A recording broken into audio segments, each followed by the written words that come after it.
Salut les mordus, ça y est, l'ouverture Twix c'est dans quelques jours, ça approche à très grands pas. On est tous là à se projeter, à se préparer mentalement, à se mettre dedans et on trépigne.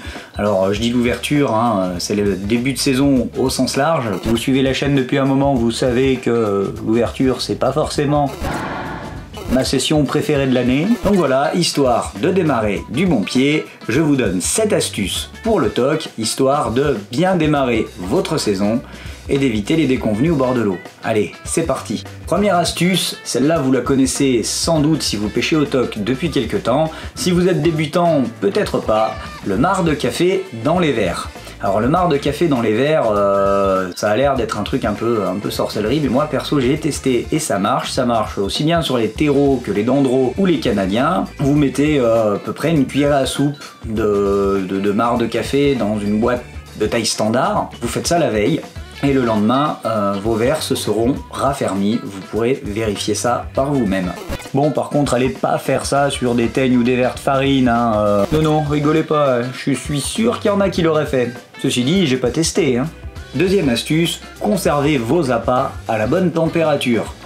Ah oui, parce que souvent on a l'habitude de mettre les verres dans le bac du frigo, alors que c'est pas forcément la meilleure idée du monde. En vérité, la température idéale pour les verres, alors elle varie, mais elle est quelque part entre 15 et 22 degrés. En somme, c'est la température ambiante chez vous, pas dans le frigo. En revanche, pour les teignes ou les verres de farine, la problématique n'est pas la même. Il s'agit de larves d'insectes, et on veut qu'elles évoluent le plus lentement possible vers leur stade adulte.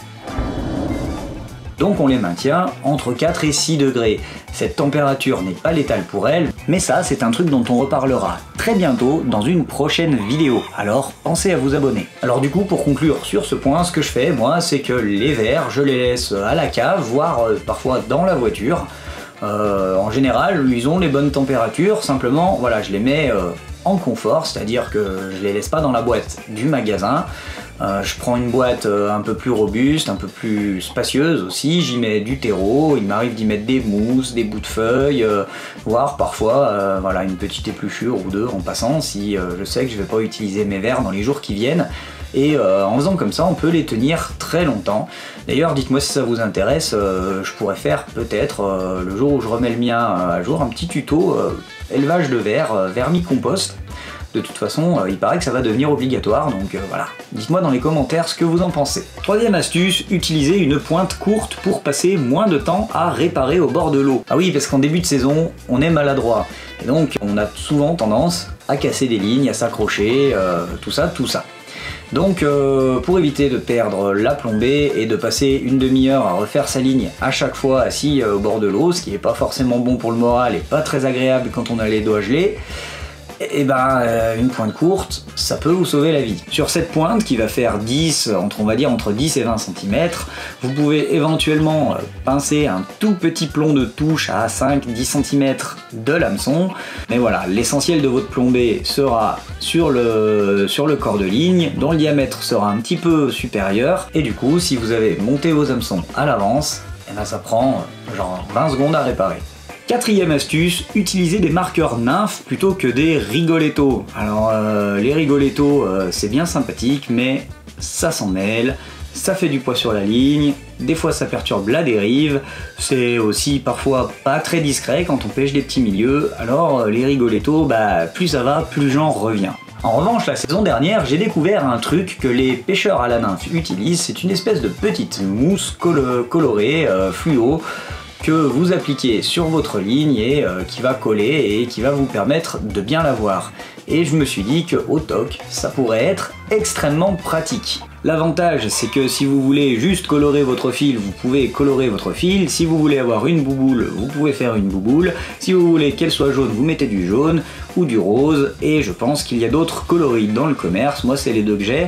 Et ça me suffit amplement à avoir une ligne toujours visible. En plus, ça a l'avantage de beaucoup moins prendre le vent qu'un rigoletto, et comme il n'y a pas de petite tige là, ça s'en mêle jamais. Au contraire, ça a même plutôt tendance à rigidifier très légèrement la ligne à l'endroit où vous l'avez collé, et du coup, ça réduit les nœuds.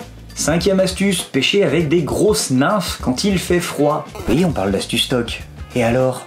Oui, alors effectivement, y en a qui vont dire que c'est une hérésie, certainement quelques puristes de la nymphe, puis aussi quelques puristes du toc, on en connaît.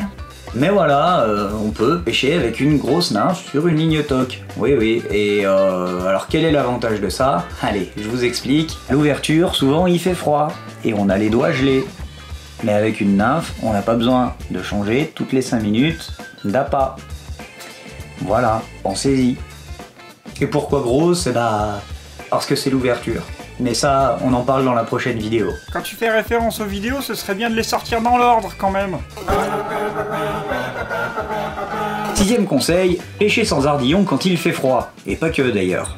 Oui, parce que j'en reviens encore à cette histoire de doigts gelés. Quand vous décrochez un poisson, bon, le mieux pour les truites, c'est de bien se mouiller les mains, voire de décrocher le poisson dans l'eau. Et dans l'eau, on n'a pas forcément envie d'y laisser les doigts pendant 3 plombes. Du coup, même si vous êtes réfractaire au sans ardillon, eh ben, pensez à vos petites mimines, ça pourrait quand même vous faire gagner un petit peu de temps de doigts gelés dans la flotte quand vous décrochez vos poissons. Et en plus, ça réduit significativement le risque d'accident grave à la pêche. Et je vous l'ai dit, à l'ouverture, on est souvent maladroit, voire stressé, à cause des 3 bagnoles qui étaient déjà garées sur le spot quand on est arrivé à 5 h du matin. Et du coup, on fait pas bien attention à ce qu'on fait, et on déplie les cannes, et ça termine au pimpon, fin de la session, le début de saison est plutôt raté. Et enfin, 7e conseil, c'est un peu un conseil bonus qui vaut pour toutes les pêches. Pensez à prendre de quoi vous sécher les mains. Ah oui, parce que quand on est mouillé, on perd beaucoup plus vite notre chaleur corporelle. Donc pour la problématique des doigts gelés, il faut absolument se sécher les mains dès qu'on les a mouillés. Voilà. C'était le dernier de ces petits conseils, mais c'était peut-être pas le moins important de tous, parce que c'est un truc que souvent on oublie. Voilà, on arrive au terme de cette vidéo.